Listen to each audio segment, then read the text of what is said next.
আমার প্রিয় রান্নাবান্না আপনাদের সবাইকে স্বাগত। তো বন্ধুরা, চলে এসেছি আজকে লাউয়ের একটা আইটেম নিয়ে। আমি আজকে করে দেখাবো লাউয়ের শুক্তো। যদি লাউ শুক্তোতে অনেকে করলা দেয় না, কিন্তু আমি আজকে লাউ শুক্তোতে করলা ইউজ করব। তার জন্য আমি একটা করলা কেটে নিয়েছি, আর এখানে লাউ এইভাবে কেটে নিয়েছি চোখো চোখো করে। আর এই লাউয়ের শুক্তোয় আমি বড়া দেব, মানে ডালের বড়া করে দেব, বড়ি দিলেও হবে। আমি তার জন্য এখানে 150 গ্রাম ডাল আমি 3 ঘন্টা হয়েছে ভিজিয়ে রেখে দিয়েছি। আর এটার জন্য নিয়ে নিয়েছি উপকরণ সর্ষে, সাদা সর্ষে। আমরা কালো সর্ষেটা খুব একটা ইউজ করি না, তাই সাদা সর্ষে 1 চামচ বড় চামচের, আর পোস্ত 1 চামচ বড় চামচের।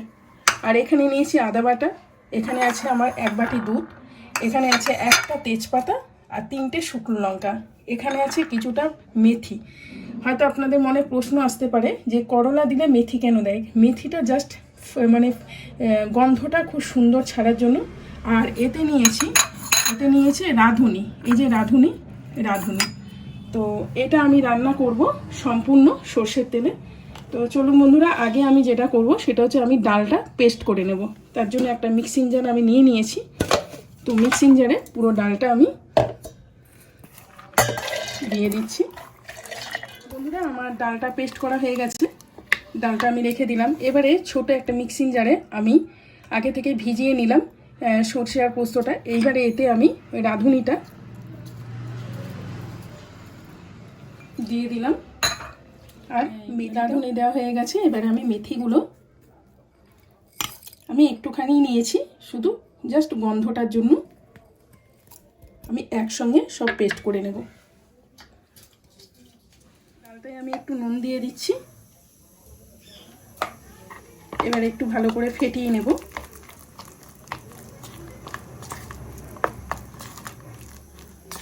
এতে বিউলির ডালের বড়ি, ছোলার ডালের বড়ি, মুসুর ডালের বড়ি, যে কোনো বড়ি দিয়েও ভালো হয়। আর বড়া দিলে টেস্টে আরও একটু ভালো লাগে কেনা বড়ির থেকে, তাই আমি আজকে বড়া ভেজে দিচ্ছি। আমিও বড়ি মাঝে মাঝে বড়ি দিয়েই করি। তো বন্ধুরা, আমি আগে থেকে কড়া বসিয়ে নিয়েছি আর তেলটাও গরম করে নিয়েছি। এইবারে আমি বড়িগুলো এরকম ছোট ছোট বড়াগুলো ভেজে নেব ছোট ছোট করে।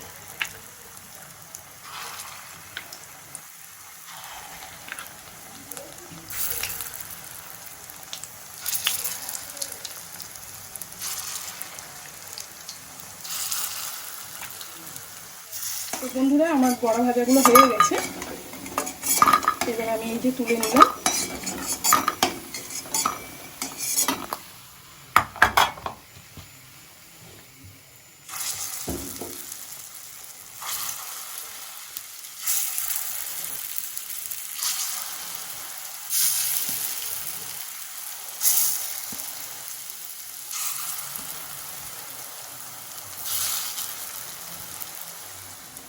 তো বাকি বড়াগুলো ভাজা হয়ে গেছে, এগুলো আমি তুলে নিলাম।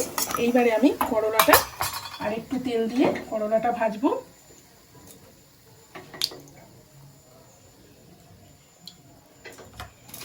এই যে করলাটা নুন হলুদ মাখিয়ে নিচ্ছি।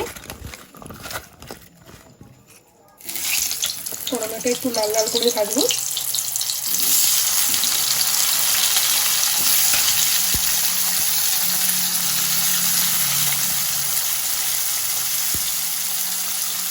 করলাটা ভেজে তুলে নেব, তারপরে লাউটা আমি কড়াতে দেব। বন্ধুরা, আমার করলা ভাজাগুলো হয়ে গেছে, যে আমি বেশি কড়া করে ভাজিনি, এইভাবে ভেজে নিয়েছি।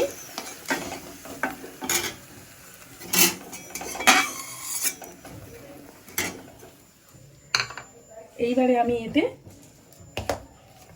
তেজপাতাটা অর্ধেক করে দিয়ে দিলাম।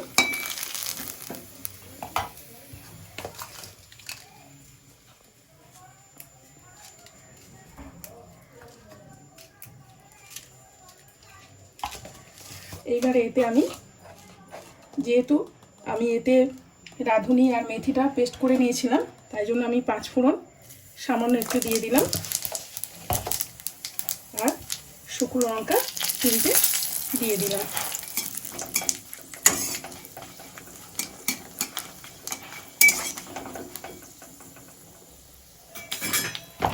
এইবারে আমি লাউগুলো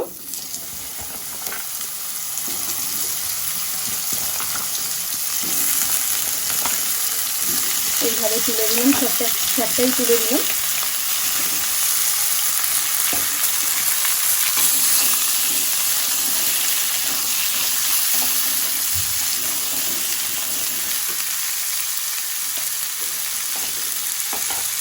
এবার লাউয়ের মধ্যে আমি একটু, এই চামচটা খুব ছোটো, এই চামচের 1 চামচ দিয়ে দিলাম। আপনারা আপনাদের মতো করে দেবেন।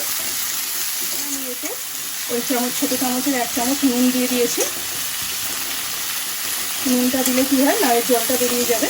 আমি এতে কোনো রকম জল ইউজ করবো না, আমি পুরোটাই দুধ আর মশলাটা দিয়ে সর্ষে পোস্ত আর ডাঁটাটা দিয়ে করবো।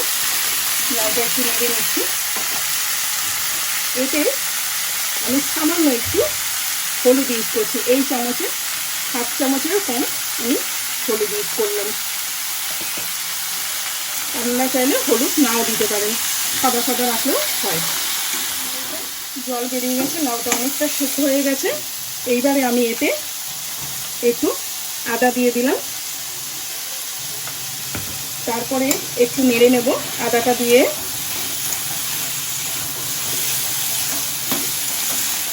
এতে আমি আর কোনো মশলা সেরকম ইউজ করবো না। এরপরে এতে আমি যে পেস্টটা বানিয়ে রেখেছিলাম, সর্ষে পোস্ত, মেথি আর রাঁধুনি দিয়ে পেস্টটা দিয়ে দিলাম।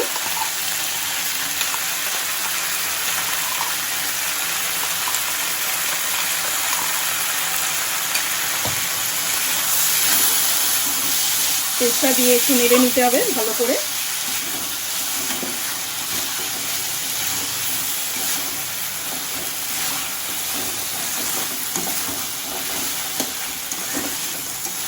এইভাবে একটু নেড়ে নেড়ে একটু কষিয়ে নিতে হবে। এইবারে এতে আমি একটু চিনি দেব। এতে আমি 1 চামচের মতো চিনি দিলাম। যারা চিনি খান না তারা ইউজ করবেন না, কিন্তু চিনি দিলে এটা মিষ্টি মিষ্টি ভালো লাগে। আর একটু দিয়ে দিলাম, যে কোনো শুক্তো মিষ্টি মিষ্টি না হলে ভালো লাগে না, তাই আমি 1 চামচের মতো বড় চামচে চিনি দিয়ে দিলাম।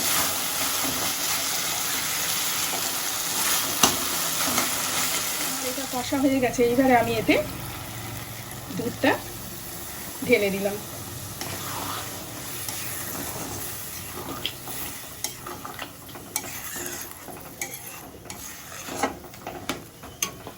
এই দুধের বাটিতে আমি একটুখানি জল দিয়ে এর মধ্যে ঢেলে নেব। এবারে এটা আমার 6-7 মিনিট লাগবে একটু সেদ্ধ হতে। আমি ঢাকা দিয়ে সেদ্ধ করে নেব, তারপরে বড়াগুলো তুলে আপনাদের সার্ভ করে দেখাবো। এটা আমার সেদ্ধ হয়ে এসেছে। এইবারে আমি করলা ভাজাটা তুলে দিলাম, দিয়ে আর একটু আমি ফুটিয়ে নেব, তারপরে বড়াগুলো আমি ছাড়বো। কারণ বড়াগুলো যদি এখনই দিয়ে দিই গলে যাবে। আর একটু ফুটে সেদ্ধ হবে লাউটা। লাউটা আমার অলমোস্ট সেদ্ধ হয়ে এসেছে, আর একটু বাকি আছে। বন্ধুরা, আমার এই যে লাউ সেদ্ধ হয়ে গেছে এটা, আর 2 মিনিটের মতো করলে হয়ে যাবে। এইবারে আমি বড়াগুলো একটা একটা করে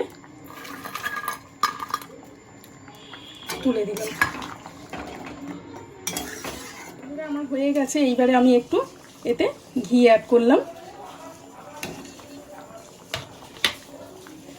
একটু ঘি দিয়ে দিলাম। ঘি দিয়ে একটু নেড়ে চেড়ে নিলাম। এবার গ্যাসটা আমি অফ করে দেব, দিয়ে সার্ভ করে আপনাদেরকে দেখাবো। তো বন্ধুরা, আমার এই লাউ শুক্তো রেসিপিটা আপনাদের কেমন লাগলো আপনারা আমার কমেন্ট বক্সে কমেন্ট করে জানাবেন। আমি যেইভাবে করেছি ঠিক এইভাবে করে আপনারা বাড়িতে খেয়ে দেখবেন।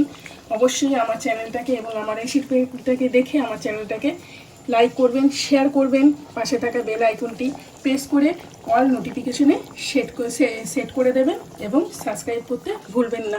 আমার চ্যানেলে নতুন বন্ধু হলে আপনারা ভিডিওটা দেখে অবশ্যই একটা সাবস্ক্রাইব করে দেবেন এবং কমেন্ট করে জানাবেন, পাশে থাকবেন। Thank you.